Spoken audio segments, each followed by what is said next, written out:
France Inter.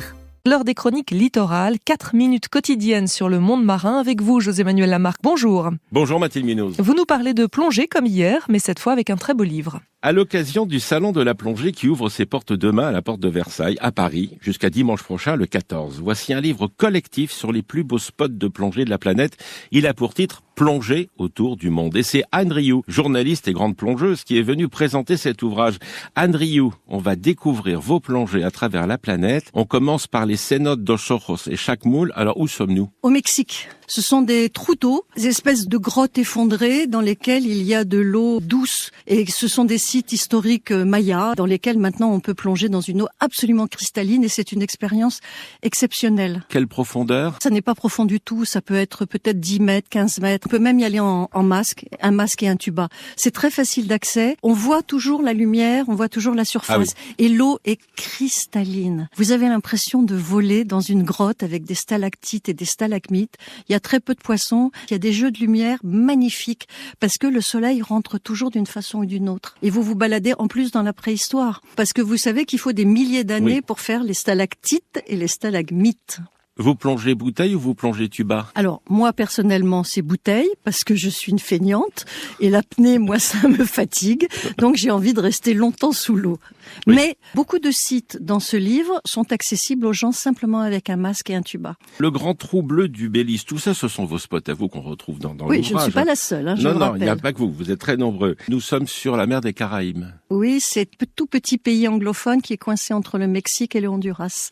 Qu'est-ce que c'est, ce grand trou bleu ? D'abord, il a été découvert par le commandant Cousteau. C'est lui qui l'a rendu célèbre parce que pas très loin du littoral, dans une mer émeraude, turquoise, tout d'un coup, vue d'avion, on voit un cercle absolument parfait, bleu foncé. Et on s'est aperçu que c'est une sorte d'atoll, c'est ça ? Il est là en photo. Voilà, bordé de corail.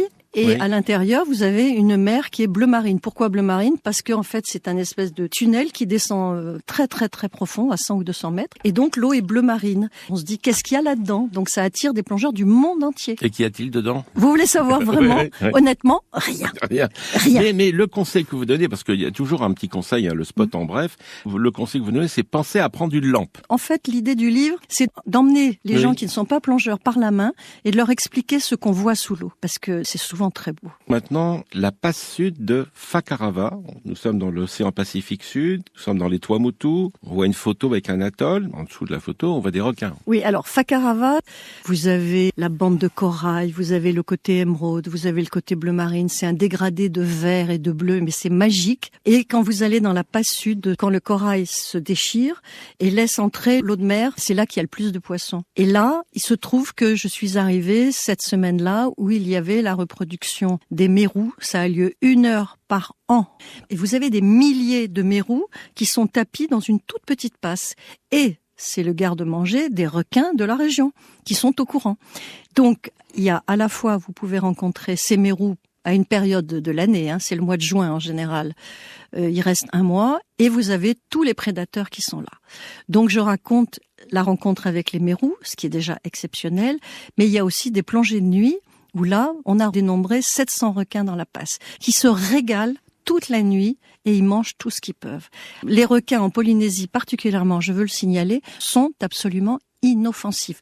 Alors, faut pas le tenter non plus. Faut pas le tenter, oui, quand même. Voilà. Donc, on nage parmi les requins. Et là, on se sent un élément de la nature. Merci à vous, Anne Rioux. Plongée autour du monde est édité chez Lonely Planet et vous, Anne Rioux, avec les autres auteurs Jean-Bernard Carrier, Anthony Lédet, Olivier Houdon, Florine Quirion, on vous retrouve au Salon de la plongée dès demain jusqu'à dimanche 14 et c'est à la porte de Versailles à Paris. À demain, Mathilde Munoz. Bonne journée, José-Emmanuel Lamarque.